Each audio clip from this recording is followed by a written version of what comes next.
So hi, welcome to Noise Podcast. I'm Shane. I'm Glory. Hell yeah, happy Monday.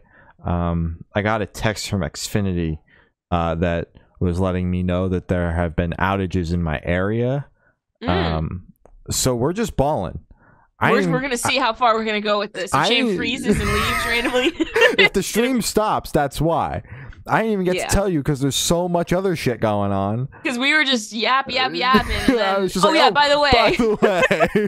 As soon as the stream starts, okay, by the way, this might end like 10 seconds in, by the way. Yeah, by the way, it says until 9:40, so... or sorry, 7:40, which is still most of the podcast. That's still the entire podcast, actually, yeah. Damn, okay. Neither of us went to any shows this past week. I have a big one next week. Yeah, you're seeing Crown of the Empire and Falling in Reverse and Under Oath and yeah, Einstein Kills. Yep. Okay. Yep. Don't care. Literally, no, you do. You do care. Is the literally, thing. It's fuck not. You, literally, you. It's not bothering me at all. It doesn't keep me up at night. Nope. No. No. Would you stay and watch Falling in Reverse? Because my friends and I are just planning on getting merch at that time and then being in the back of the crowd. Yes, I would. Is that one that you would stay in like the front for?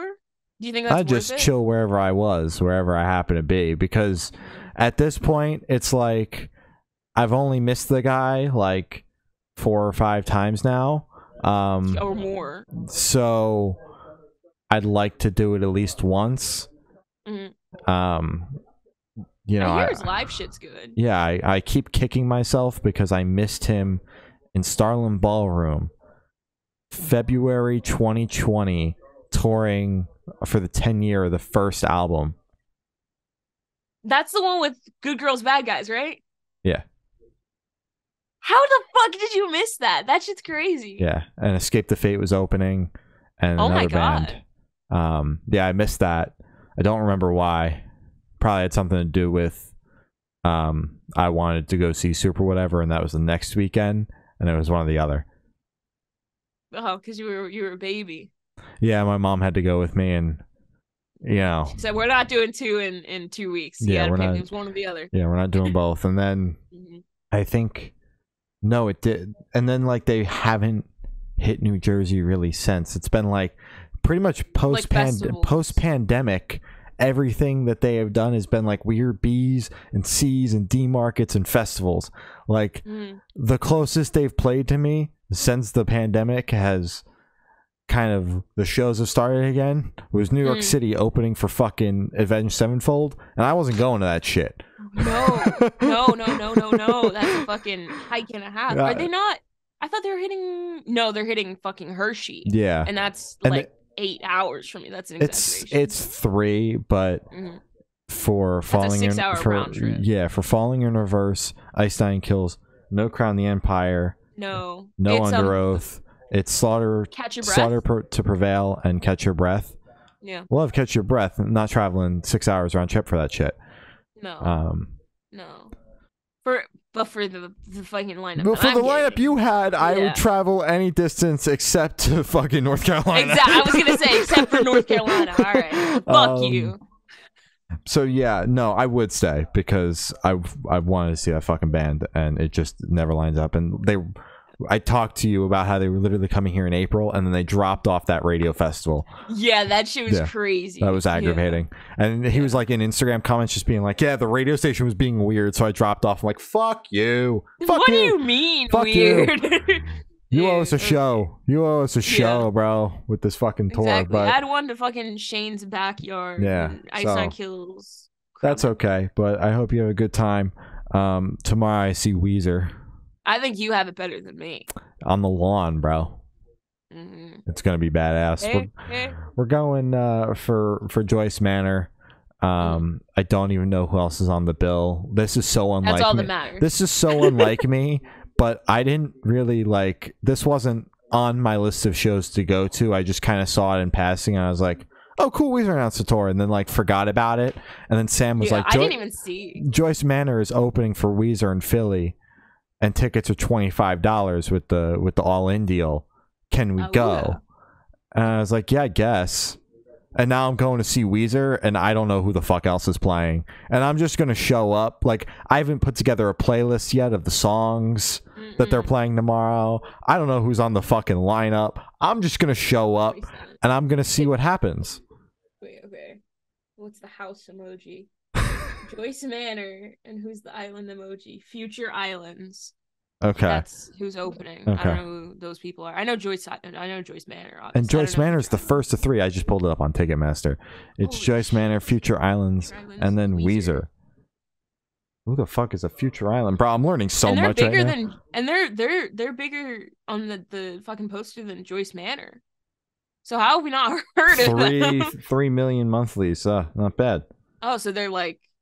Yeah, maybe I'll give the big songs a spin. Maybe I'll know the one with 112 million streams. Or maybe I'll know the Blackout Days Future Islands remix with 208 million streams. If there are people watching right now that are like, how the hell do you not know Future Islands? I'm sorry. I am. my deepest apologies. Oh, they're like fucking like dad age. Hell yeah, fucking dad rock. Yeah, but so, like / positive. That's good. Not even sure if we're staying for the whole Weezer set, but I hope. I haven't looked at the set list, so I'm wishing for Pork and Beans, and I'm wishing that they play Pork and Beans early on, so that I don't feel gypped if I have to leave early. Yeah. I can hear Pork and Beans and I can fucking leave. I don't need to hear this Buddy Holly shit. I don't care. No. Ooh, yeah, exactly. I just heard it. There we go. Holly. There you go. Fucking done. And better. Fuck yeah. Fuck yeah. So yeah, I will report back next week on how the Weezer show goes. Should be a good time. Big Time Rush is also going to be in town on Friday. There was one. Have you gotten anyone to convince? No, there was one seat open for $30. Okay, one. I was like, oh, if it's still there tomorrow, it's meant to be. It's not there anymore, so it's not meant to be. And then Woe Is Me is in town on Saturday. Fingers crossed, I have a car by Saturday. Because I'm probably gonna skip out if I don't. Isn't that the one that's like 2 hours away? Is that the one that he told us about, or is this a new one? That's the one he told us about, and it's like all the way west and then north, still in Jersey, but like that I go west towards Philly. Like I go west towards Philly, so I go an hour, and then I start going north, like driving right along the border. So yeah, if I don't have a car, my mom's gonna be like, "And what are you going to Artie's Bar and Grill for in Frenchtown?" I'll be like, "Oh, mom, you don't understand. Well, it's me in town. You don't fucking get it. You don't fucking get it." So manifesting my car is fixed by then, because then I'll be there. And you know, if anybody would like to go see Big Time Rush with me, I am still looking for a friend to go with. Dude, just fucking take Abby. Abby would eat that shit up. Like, I just can't bring because not only that's that one single seat I was talking about was in the middle of the aisle. Last time I had the seat in the middle of the aisle, the one single seat, I felt like I was being ridiculed the entire time. I was getting laughed at for being the age I am, the gender I am, seeing them by myself. So I don't want that to happen again. I'm like hesitant to go by myself. Just fucking take Abby or fucking, I don't know, man. You gotta find someone. It's boy band summer, bro. It's boy band summer. I'm seeing Jonas Brothers and 5 Seconds of Summer back to back. I think that's enough. No, man. You gotta get the trio. You gotta get the fucking trio, and then you have to wait for Big Time Rush to come back this year. Get all of them. But we obviously didn't go to any shows, but there are a couple of things I want to talk about related to shows. One, did you see the Used, Pierce the Veil, and Don Broco perform a box in Sharp Objects? I did fucking see that shit. I saw it on my timeline because I think Vic posted it and was like, I can't believe we got to do this. And I was like, what the fuck? Yeah, that should have been us. I fucking lost my shit. That should have been us. Like, why do they choose to do it at fucking butt fuck nowhere? I don't know where that shit was. I was like, this isn't even Iowa? So what fest. Like, what the fuck are you guys doing this at? Like, what was the point? Like, this was like, and I don't think they performed King for a Day with fucking Kellen at So What. So I think like we're good, but like it pisses me off a little bit that they did that. Yeah. Without and then the Used and Sleeping with Sirens are going on tour together. It makes no fucking sense. And not coming anywhere near me. I know the Used are just here. I don't care. Dude. It's just, it pisses me off. And then fucking the Don Broco tour. Yes. I'm fucking pissed off. I'm fucking pissed off.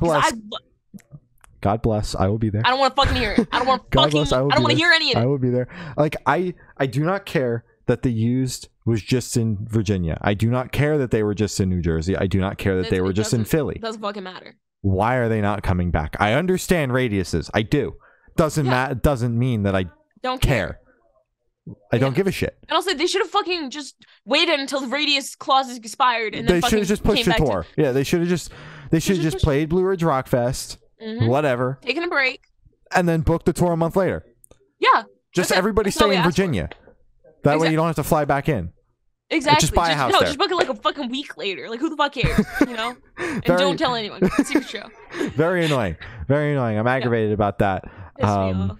But yeah, that Don Broco and the home team tour was the other thing I want to talk about. Fucking. Bro, that shit's wild. I didn't see that coming, like, at all. Because Don Broco is like. They're like huge. Yeah. The home team was just like fucking playing Canal Club. So I'm like, when did this? Well, the home team had a lot of sellouts in those exact rooms that they're playing, co-headlining with Don Broco. But like, I know Don Broco feels like this. And no, they feel like huge. They are. Yeah. From where they're from. Here. They're the home team size. Which isn't like small at all. No, like 1,000 cap room is nothing to scoff at.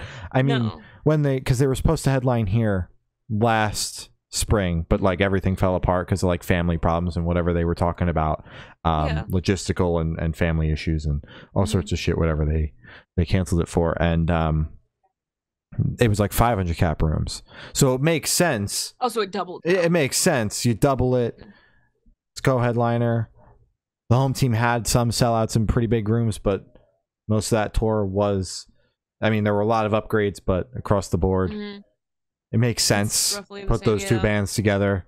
Probably going to do well. The Don Broco's coming off a fucking Pierce the Veil. An okay tour in the U.S. Not great, but I didn't go. Could be better, you know.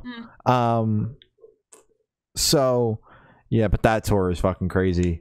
I am glad that they are not skipping Philly on that one, let me tell you. And Ryan Oakes is going to be in Philly, which is awesome because I missed him last time because I wasn't going to risk the 21 plus venue the Tuesday before Jason Fest. But I'm glad that he'll be back in Philly and I'll get to catch him this time. But yeah, that's going to be a good tour. I'm like, do I have to buy tickets when they go on sale or can I wait? I think you can really wait. I'm gonna wait it out as long as I can, just like last time. I like to play that game now, and then I get disappointed when it sells out. We know 3 people on the fucking lineup, so I think you'll live. I think I'll be all right. I'm gonna be there. I'm gonna buy myself a little ticket. Big smile. Yeah. Jeez, you're gonna be happy. You're gonna be happy there. That's gonna be you in the fucking Don Broco pit, bro. Oh, I'm so mad. That's like a fucking crazy lineup. And they're not coming to the Canal Club. They can fucking do the Norva. Like, it's just, that is such a out of left field tour package. No, it makes no sense. But it makes sense. Oh, it makes total sense, but it makes none at the same time. No. I just the tours that got announced today. I'm like, do I travel to fucking Harrisburg to see the Used and Sleeping with Sirens? Like, you don't need to do all that. Do I fuck around and do it? Like, maybe it would be funny. I don't know. I don't think anyone would be laughing. You're right. And also, did you see the shit? People are like Pierce the Veil fans, which shows like it's a lot of TikTok people. Unfortunately, people are so mad at Bert. Did you? No, we didn't talk about this. People are like fucking enraged at Bert because they're like, he's so mean to the people in the crowd. He called us ugly. He called us stupid. I'm like, that's fucking Bert. Like, are you? You're clearly new here. That's literally what he's been doing for the past like 15 years, man. And they're like throwing fits on Twitter, just like, I'm never gonna listen to the Used because the guy called me ugly and he said we didn't know the words and then we're all stupid. I'm like, Well, maybe you probably didn't know all the words, so let's just set the record straight. You never listened to the band anyway. Exactly. Have you listened to the Used before? Let's start with that question, then we'll move from there. Because then we'll see if he's right or wrong. But yeah, that pissed me off a little bit. Because I'm like, okay, you guys. It's like a newer development I feel in the Used lore, because I saw them 2019, 2021. Festival in 19 with co-headlining with Coheed in 2021, and it was very much just like, let's play our songs and get off stage. Saw them in 2022. I thought it was a bit from Bert, because he seemed like he didn't want to be there, because that's when they started like the flipping off and all that shit, and like the fuck he would just talk more than actually play the songs. And then they did it again this year, and I was like, I guess this is just part of the set now. But it just fits him. It does. But also, at the same time, at my show, he wasn't mean. He actually fucking loved us. Like, I can't lie. Like, he fucking loved us. Maybe the crowd just sucked. I don't know. Like, maybe the crowd was just ugly and was stupid. Like, it's like Chris from Like Moths to Flames, like coming out in Jersey, and was just like, can you like, as much the crowd. And then just doesn't like he was totally just by the end of the set totally trolling the crowd. He was like, does anybody want to be here? Exactly. Like, who was fucking dragged here? Like, come on, dude. Listen, I don't mind a little bit of harmless banter from the a little bit of making fun of the crowd. I think it's funny. Yeah. I think it's good. Yeah, as long as you're not like just being brutal, singling out a single person like you, or just like being fucking brutal with the crowd. Like, who gives a shit? Go up there, have your fun. Being a little goofy, yeah, you know. Yeah, but I expected nothing less, honestly. Yeah, like, he's always been sassy. Maybe he never like was like, oh, you guys are fucking idiots. He's just always been like, he's always said some shit, but it's never been like, oh my god, if Bert came out on stage and was like, damn, you guys are idiots, I'd be on the floor. I mean, all bro said at my show was that, are your feet squishy? He needs to keep that shit to himself. Him and fucking. And he's like, I'm performing in my socks. It's like, thanks, Bert. He needs to be fucking checked out. Yeah. I love him so much. Fucking moving to Australia fucking messed with his brain. That's still fucking. It flipped it upside down. Actually, that's why he's being so fucking silly. But I love him. But nice. We do have music to talk about this week. A lot of albums. God bless. Honey Revenge put out their new album, Retrovision. We spoke to Devin. It's out now. It was very good. Long awaited from the two of us. We've wanted to do that for a while. I didn't realize how long this album cycle has been. Distracted was like the song that kicked it off. Came out a year ago, the day after the album came out. Shit. Wow. And I was just like, what the fuck? What the fuck? What the fuck? Damn. They've been waiting a fucking long ass time. I mean, she did say that, right? She was like, it's been a fucking long time coming. Yeah. We're like, yeah. It's been a minute. Yeah. Thought we made it. Yeah. But yeah, great conversation with Devin. The album, bro. The fucking album. They delivered on that shit. They delivered. Yes, sir. Damn. I fucking oh my god. This album, I gotta listen to it a couple more times before I place it in my bracket. But it is one of the best albums that has dropped this year, hands down. Like, I could say that, full confidence. Production, fucking vocals, instrumental, all that shit. The fucking arrangement of all the tracks, like the fucking track list, shit's beautiful. And they dropped the right singles for it, because it gave me time to be like, oh, I know this one. Oh, I don't know this one. They didn't just fucking pile it all up at the beginning or all at the end. Love when bands don't do that. Genuinely great album, well worth the wait.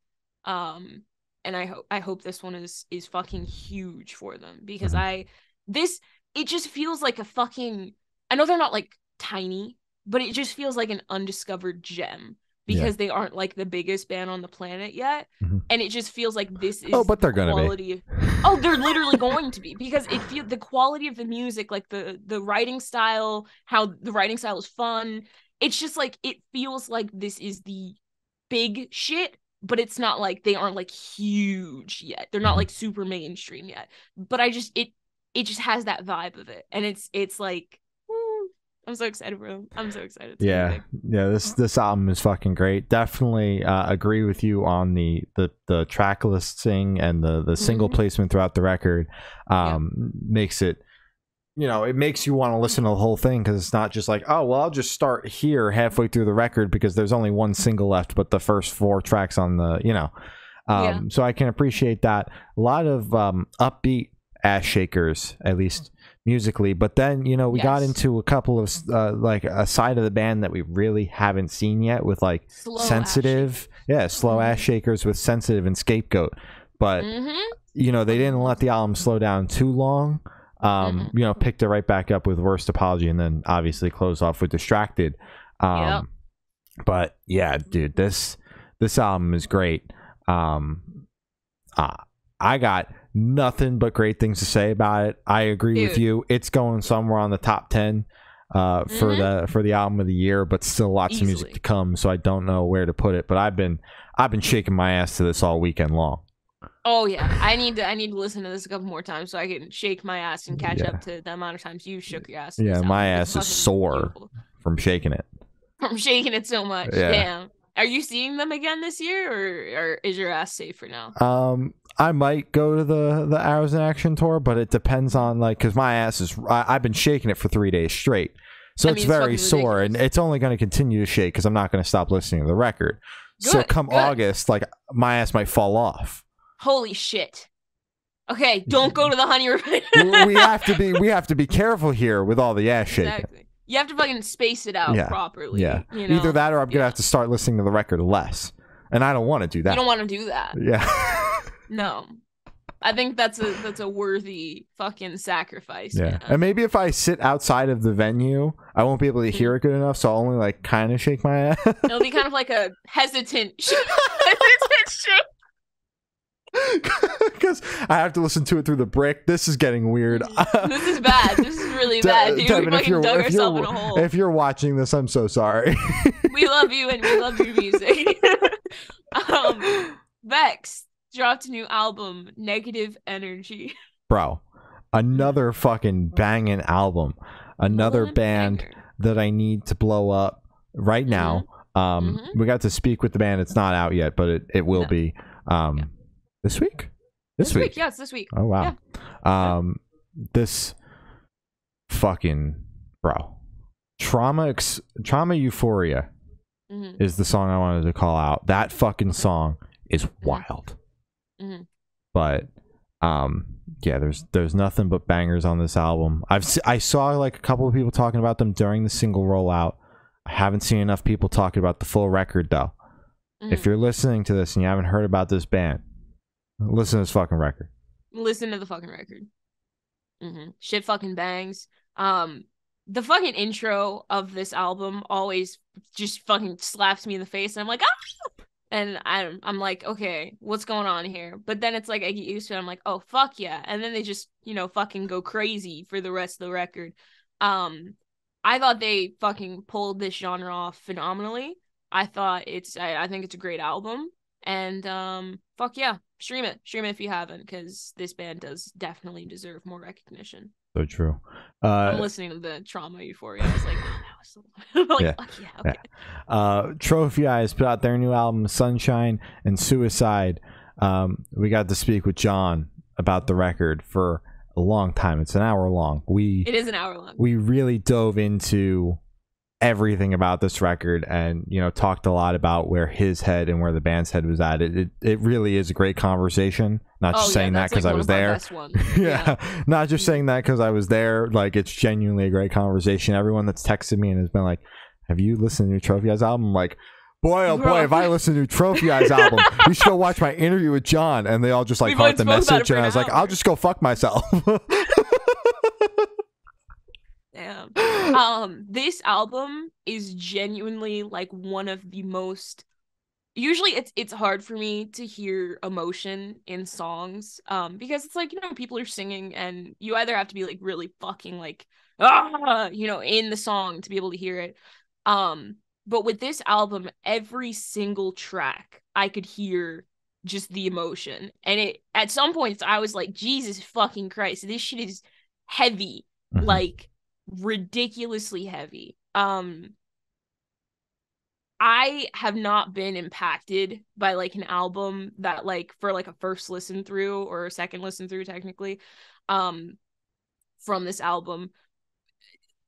It's just it's fucking insane. I'm rambling, but it's just genuinely such a good album. It's very powerful and it is very heavy. And my favorite song my favorite song off of it is surprisingly Sean. It's really, it's possibly like the heaviest song on the album, but it does connect with me and I really do appreciate it a lot. And this album will be in rotation because I looked at their bio on Instagram and it was sad songs disguised as happy songs, and that shit is like bullseye, like perfect, because the first couple tracks on it, it's like summer anthem, fuck yeah, this sounds awesome, I'm into this. And then you kind of settle down and you're listening to lyrics and you're like, wait a minute, am I depressed? Like, what the fuck is going on here? So yeah, I really liked it, and I thought it's genuinely just another one of the best albums dropped this year. This was a good week. This was a very, very good week. This album, like listening to it the first time before having the conversation with John, I could kind of feel it, the emotion, and it was like, there is a lot going on this record. But getting to hear him talk about everything that the band was going through, what he was going through, what some of the songs were even about, exactly what he was like directly putting himself into to like make the art, like, or just while making the art, just puts the album in a whole new perspective. So like listening through it again now that it's out, I'm just like, fuck, man. Yeah, because is after that conversation, just hearing him literally tell us, well, for this song I fucking did this, or for these batch of songs I put myself in this situation. You can hear literally the fucking lyrics talking about that. And it's just, you're able to draw like a fucking straight line from his situation to the lyrics. And it's, what I can respect with that is that, like, obviously the album is somewhat on the nose even without hearing anything, but the fact that he can just be like in an interview, just like, this is what I was going through, and not sugarcoat that at all, is something I respect from an artist when we talk to them, and don't just get like a generic answer about kind of what's going on, or really like can respect when they don't want to go into it. That's one thing, but like just kind of like, oh, it was, it was fine. I was sad. Yeah, but really getting into it and like being open to then having a conversation about it, because there was follow-up question after follow-up question after follow-up. We were fucking intrigued the entire interview. And it was like, bro, at any point you can tell us to stop, and he's like, nah, let's keep going. And like, I can respect the shit out of that, because I know it's not easy. But yeah, this album is fucking incredible. My favorite is On My Way. Something about that song just fucking hits me. But yeah, there's some bangers on here, don't get me wrong. There are as I said, like the first fucking track. I believe it's the second track, technically.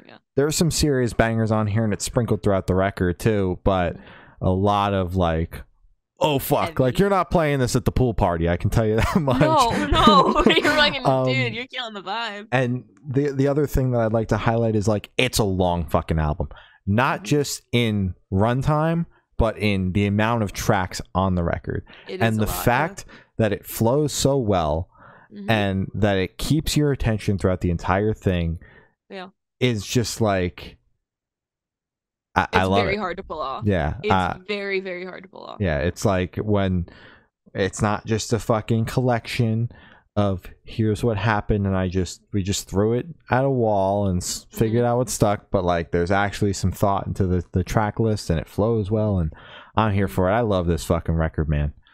Absolutely. Yeah. And I hate to give the answer just like, well, go watch your interview because it put everything in perspective, but like if you're a fan of the band, you should be watching interviews. That's all I'm gonna. You don't have to watch ours. No, I'm just saying you should be. That's what I do. You should be. Yeah, because it'll give you literally a deep dive into the music that you love.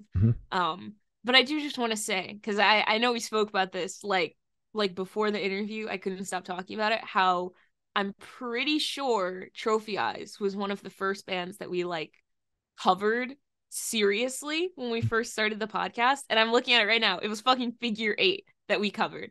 And I'm pretty sure, I could be getting mixed up with another one, but the music video, because it was at the time we were watching music videos along with reviewing the song for whatever fucking reason. We didn't know what the fuck we were doing, bro. We didn't know. But I think it's like, I just remember, I think he was on the stairs or something. He was sitting on the stairs for part of the music video. I could be wrong.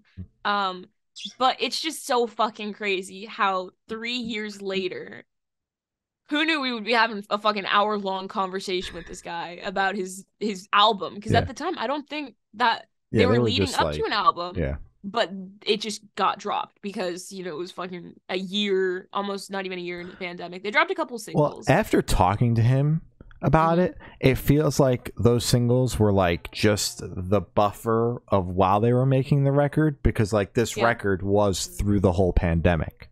Yes. And those singles were coming out like in 2020 because we were like, oh shit, like Trophy Eyes album, like any day now they're going to announce it. And it was like, nope, fuck us. Yep. All right, yep, we're going to bed. We'll see you in 6 months. We'll have an album then, but this isn't part of it. Bye. But yeah, fucking great album. And we're going to talk about another great album, bro. Fucking shit. This week was crazy. Off-Road Minivan dropped a new album, May This Keep You Safe from Harm. The fucking album title. Now knowing, what the fuck? Dude. Oh, we have an interview with Off-Road Minivan. That's not announced or coming out anytime soon, I don't think. But it is recorded. It'll come out in a week or so. Just not this week. Or so. About a week ago. Yeah. But yeah, we really we spoke with Tuck. We reunited with Tuck. We spoke about the last Off-Road Minivan album as well. But yeah, we really dove into this record as well. Like, cut the tried and true writing process question. We were going into it, bro. Yes, like it was like we never cut that one. And that one we were like okay, so we've covered that one. We had a question list of like 15 questions. We asked like 3 of them. Like, I shit you not. Maybe 5. Yeah, maybe 5. And, you know, I was just like, I didn't even directly tell you, but like we were just kind of like, all right, let's just abandon the question list. Like, let's just fucking let's do this like off the cuff style. And it's I don't. Again, it's not because I was there or anything, but it's a great conversation. It's not because I was involved in it or fucking triggered any of the fucking you know conversation. It's not because I was the one that like kind of started digging a little bit deeper. Yeah, like fucking digging with my little shovel a little bit into the conversation. Yeah. But yeah, it was a great conversation. To be out when the time is right. But I said it in the interview, and I'm going to say it now. This album, leagues better than the last one. Yeah. Like I started listening to this record and had to stop it because I got interrupted by work things. I literally fucking restarted the goddamn thing because I knew that this album required a full listen to understand it before going into the interview we had to do with Tuck. And just fucking blew me away. Yeah, absolutely. Like, and I'm still kind of speechless about how I feel about the record because it is so powerful and it is such a fantastic piece of music, and I really hope that everybody gets to hear it. But I just want to shout out Pity Sex, because that is like one of the best songs possibly ever, let alone on this fucking album. That song Shane. is fucking incredible. And I finally, oh my god, he was talking about like the talking bit before that song. Yeah, I like missed it the first time I was listening to it. I was like, I'll just take your word for it, but like whatever. I guess I didn't hear it the first time. I Got It This Time, bro, totally changed that song. Because I was like, what the fuck are you talking about? I didn't hear people talking in the slowing down of the fucking, like, what the fuck are you talking about? But I hear it now. This entire album is fucking nuts. And if you're, even if you're a Fit for a King fan, like metalcore, but like you like Tuck and you miss Tuck singing in Fit for a King, because we talked a little bit about that in the interview too. We did not even like talk a little, like we kind of deep dove into that. Yeah, like Tuck sings on the entire record. Yeah, so go listen to it. It's a powerful piece of music. It seriously is. It's fucking ridiculous. I do also have a favorite here, and I'm pretty sure I did say it in the interview actually. My favorite is Billy off this record. Yeah, that's another one. Again, a fucking crazy you're in the fucking like mood bro today. I'm in the fucking trenches right now, man. Like, I think I'm gonna have to like do a wellness check on you. It's fucking like, because that one fucking hit me like, goddamn, my lighting is fucking up today. I don't know what's going on. But that one hit me first listen. And again, I think I heard a little bit of the voice notes first time listening, but second time is always the best time to listen. But usually I don't have enough time to listen to every single album that we get twice in a row. So listening to this again today, hearing the voice notes, it's like, I don't fucking know these people, but I'm tearing up because it feels like I'm reminiscing. It feels like I'm fucking looking back on this shit, or I'm fucking hearing this shit for the first time and being like, oh my God, I knew these people when I was younger. I don't know who these people are, but it hit me. And it's like, and that wasn't even meant for like the listeners. He was like, this is just for people in my family who need to hear these people's voices, or who possibly won't have a chance to hear them in their lifetime, or just like a fucking little time capsule for his family.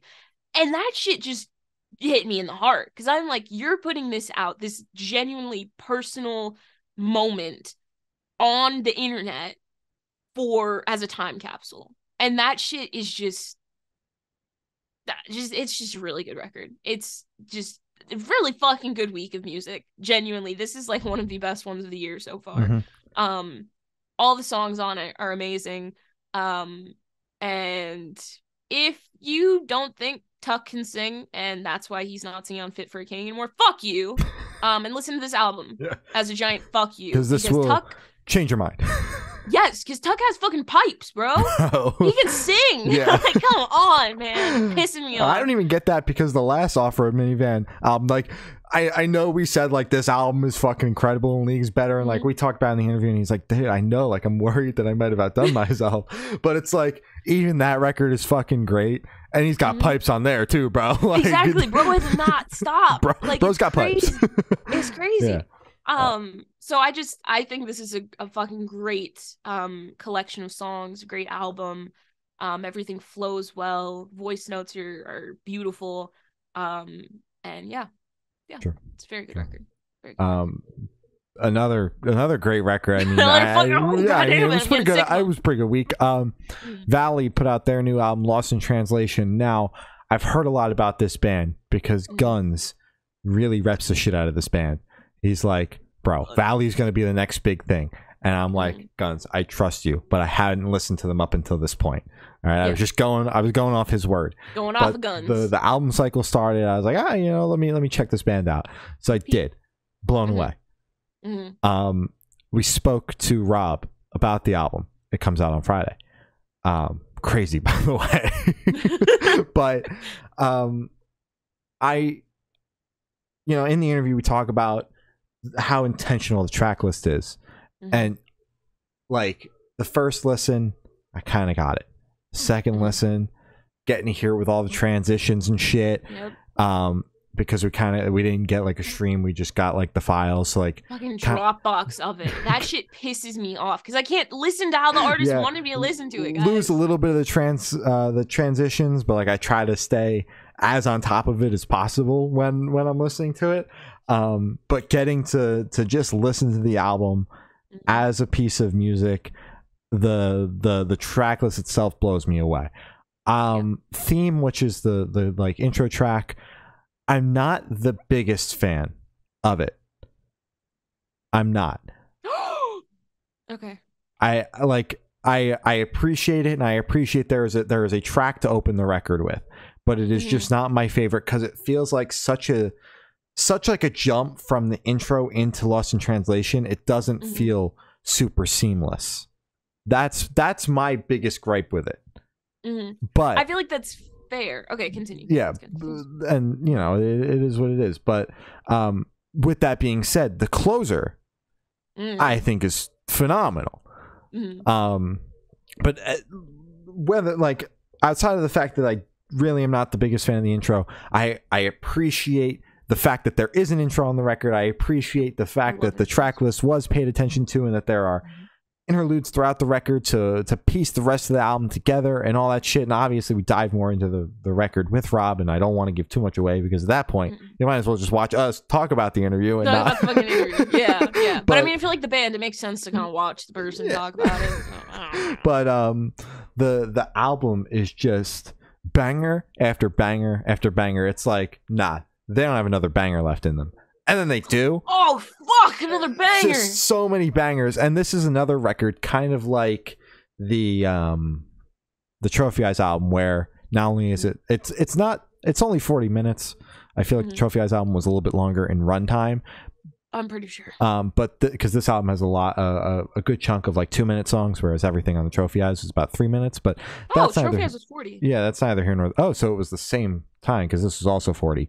But both very long albums in terms of track listing, and I'm going to kind of make the same point I made, which is like it keeps your fucking attention the entire time, and obviously that all draws back to the track lists and how well that was put together.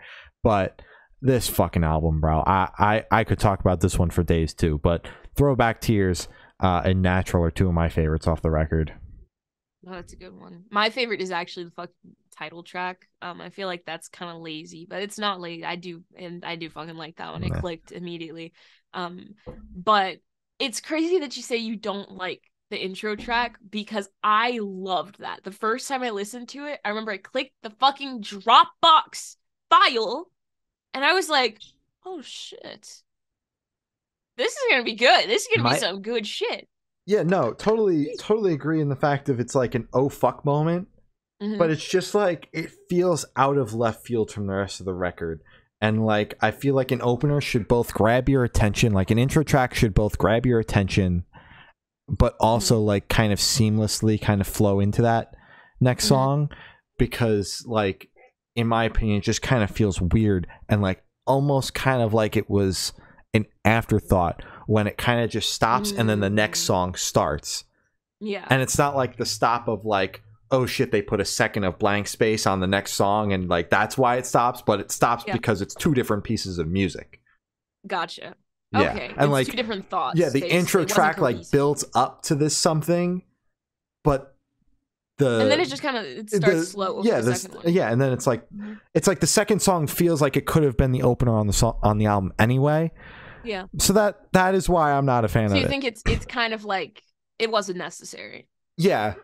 And as I said, love intro tracks, but I just feel like it should have. But this one, fuck it. It should have built into the song, not just like been its own separate thing, because that's how I imagine intro tracks to be. Like when they're intentional intro tracks. When it's just a song opening a record, totally different story. An intro track that could be an interlude anywhere else, I feel like it has to do a certain job. That's all. Okay. That makes sense. I understand that. It's crazy because it's kind of the opposite for me. I thought, no fucking joke, listening to the intro track, I was like, oh, I can't wait. But it's also because I don't know, because I did listen to it on fucking Spotify where it was able to flow into each other and I was able to have that kind of full experience of it. But I think it's just the first time listening, it kind of stuck with me because, it's Dropbox. So we have to switch over to the next one. So I didn't even kind of give myself a chance to be like, oh shit. You didn't even pick up on like, yeah. Exactly.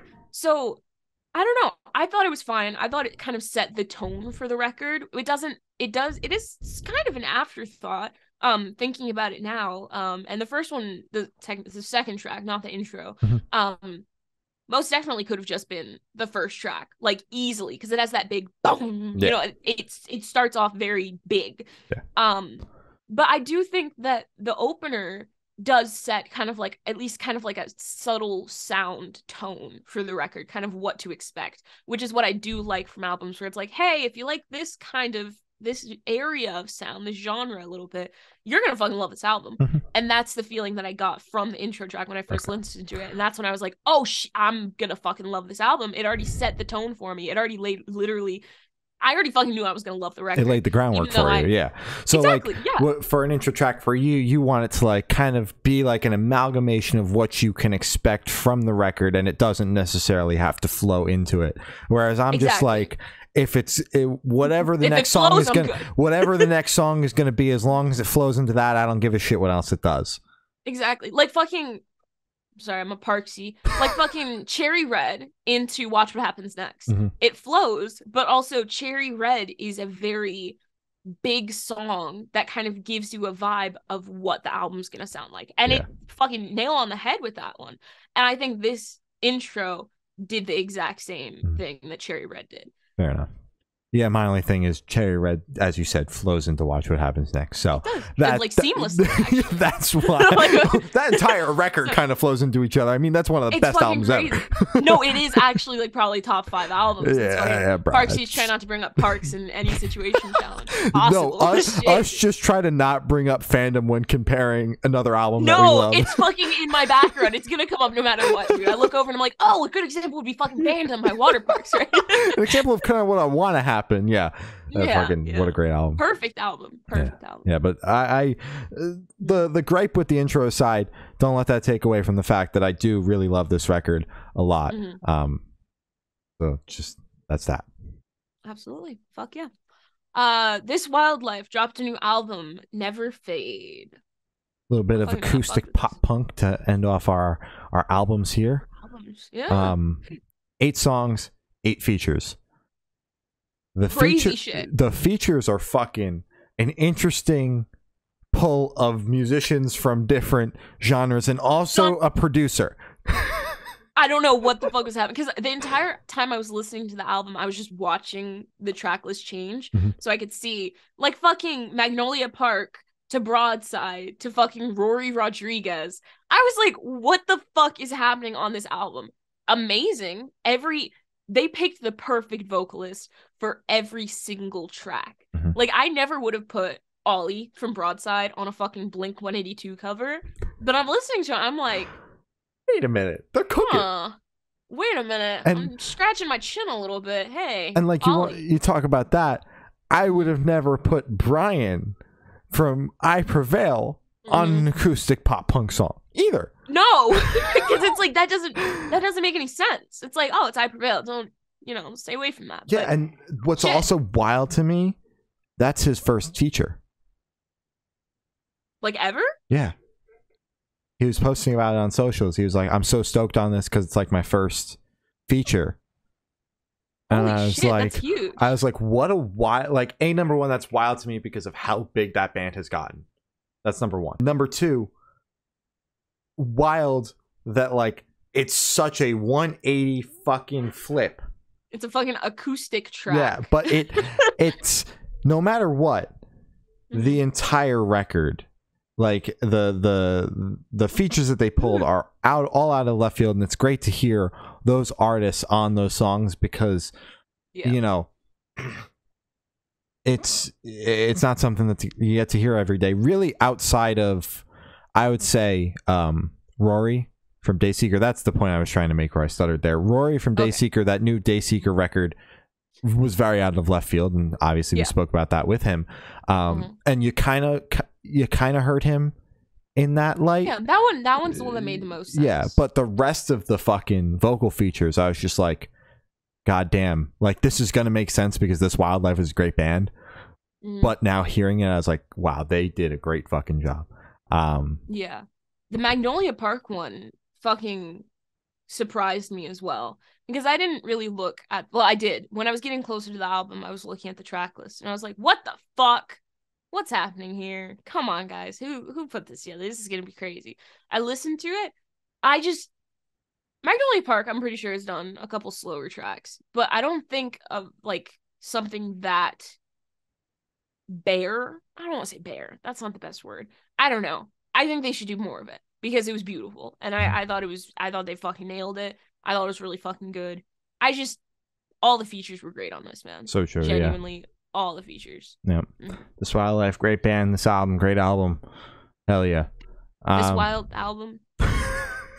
That wasn't good. That wasn't good. Move on. Save Face and Jiraiya put out a new single, A Lesson in Dramatics. I was trying to decide whether or not this is what I would expect from those two artists getting in a room and making a song together. At first, I was like, no, that's not what I expect. And then I listened to it again, and I was like, wait a minute, no, this is exactly what I would expect. I can't quite make up my mind.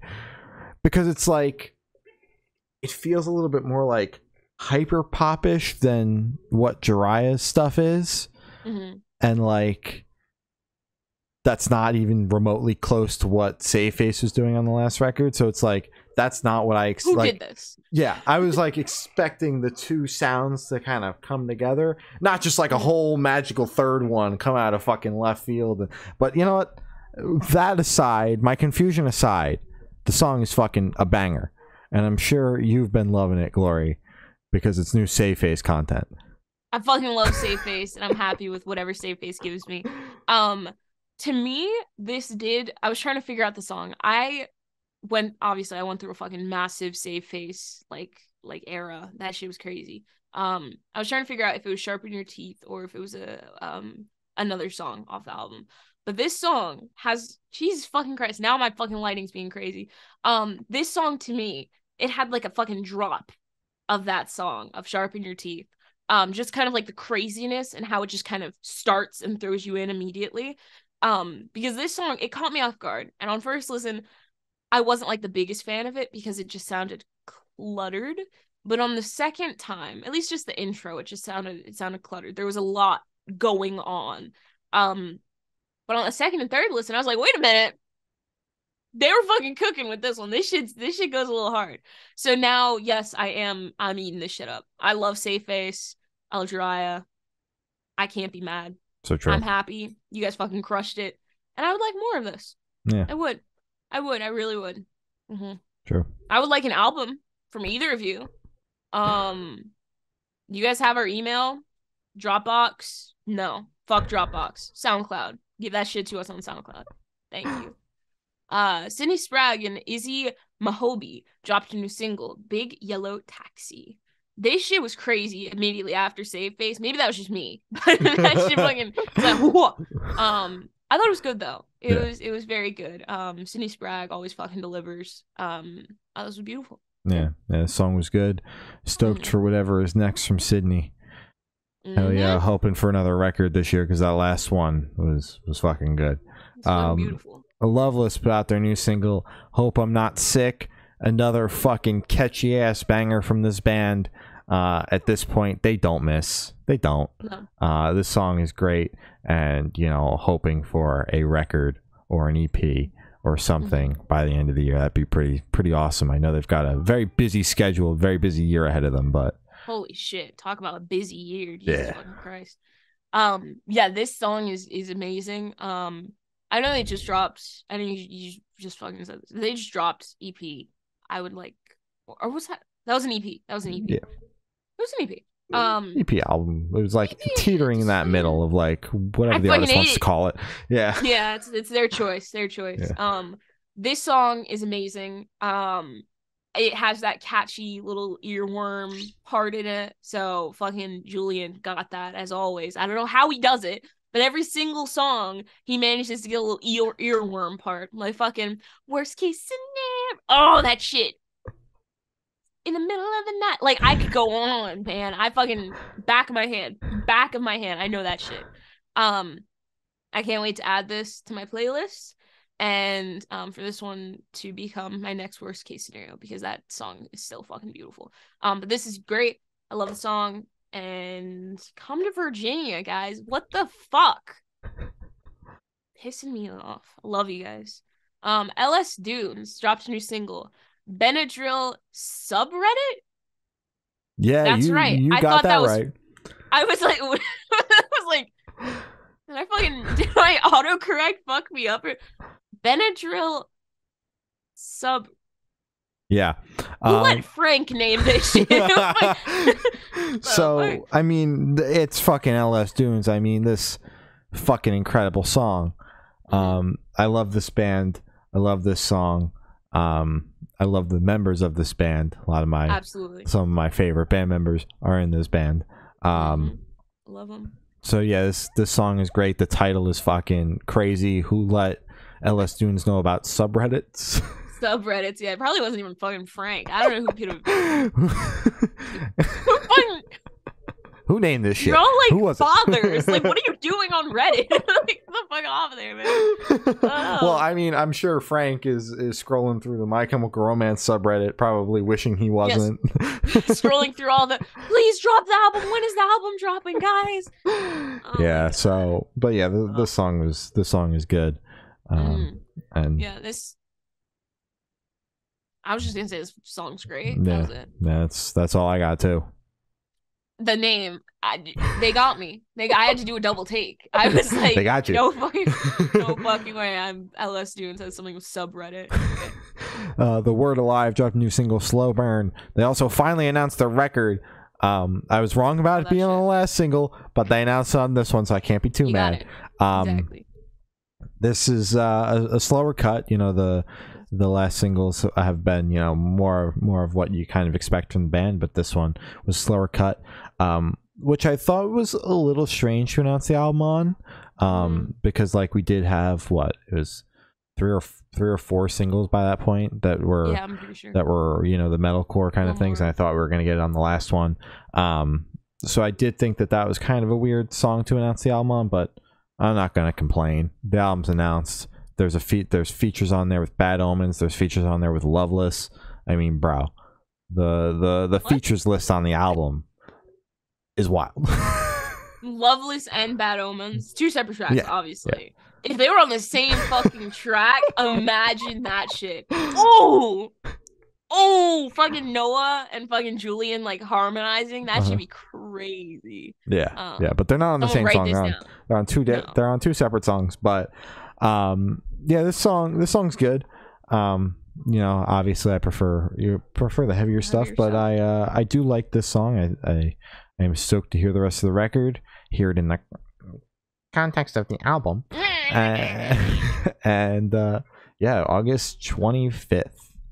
Damn, that's a ways away. Yeah, well, I'll be here before you know it. I mean, it's 2 months out. Don't say that. It's a ways away. It's 2 months that's out. like 6 months. Like that's like. No, it's gonna be July in like 4 days.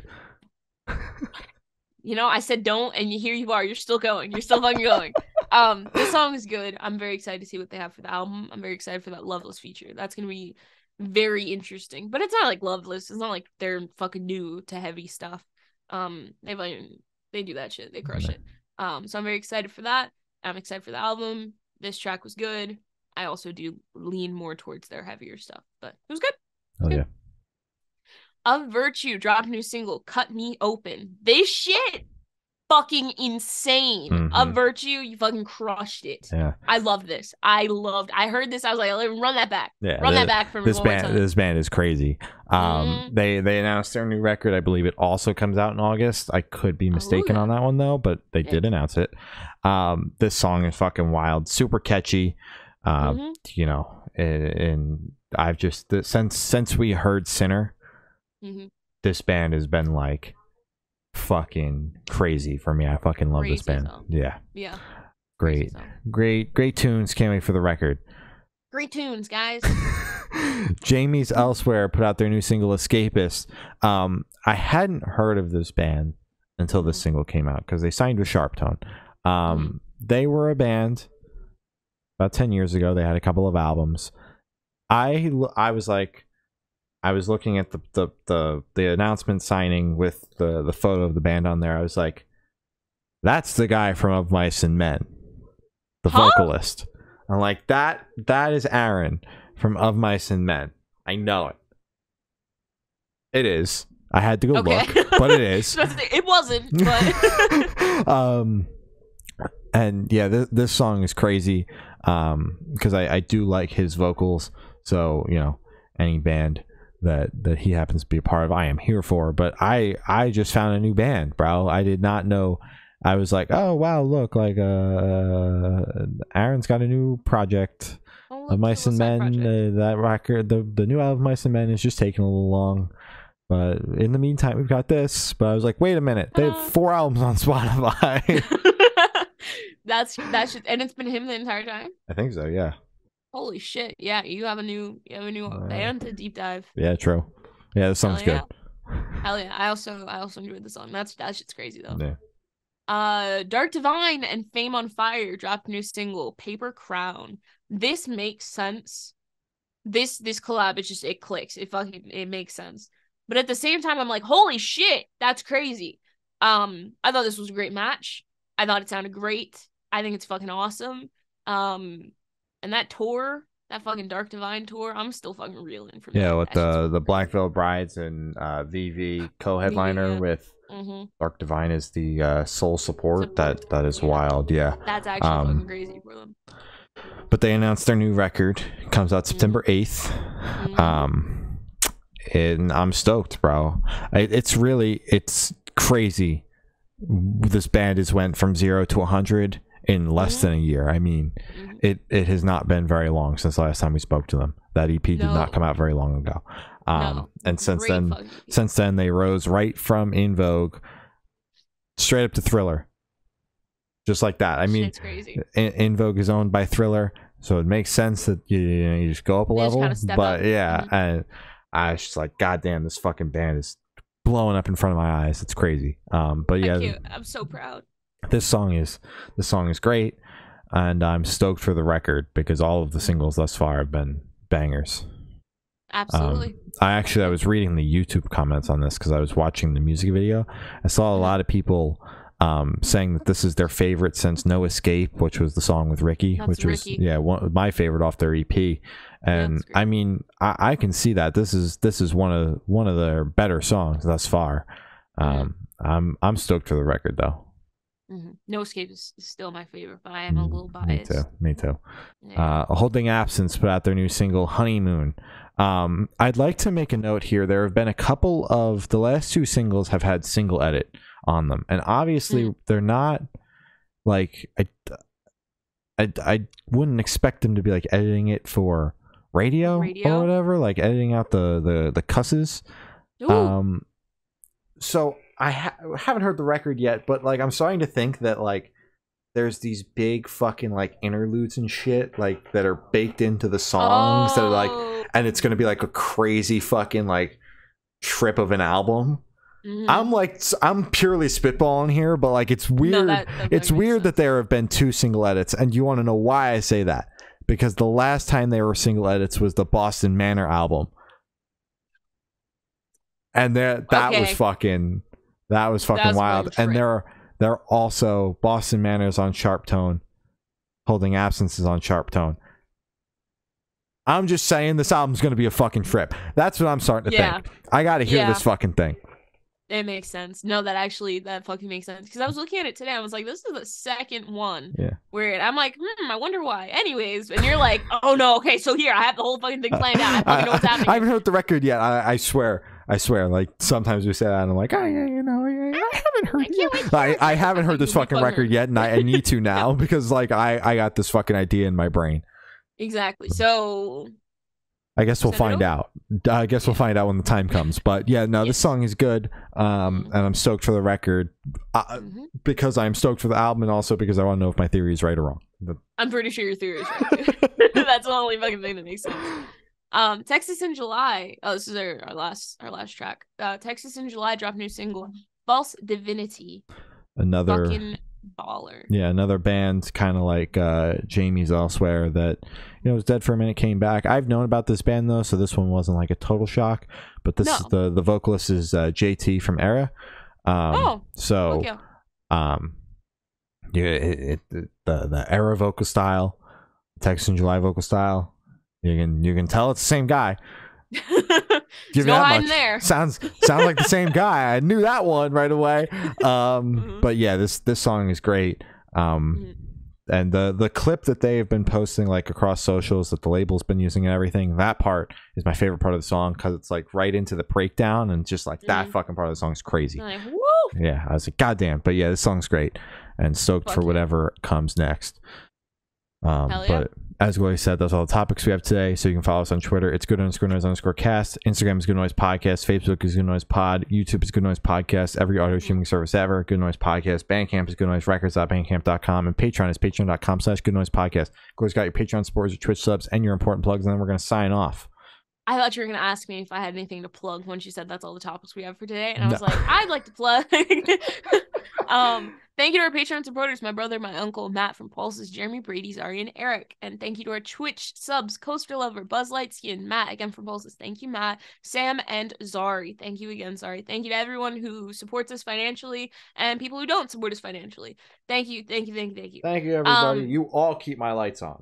Even all the ones that don't support us financially. These lights, exactly, paid by everybody. They're crowdfunded. Yep. Thank you.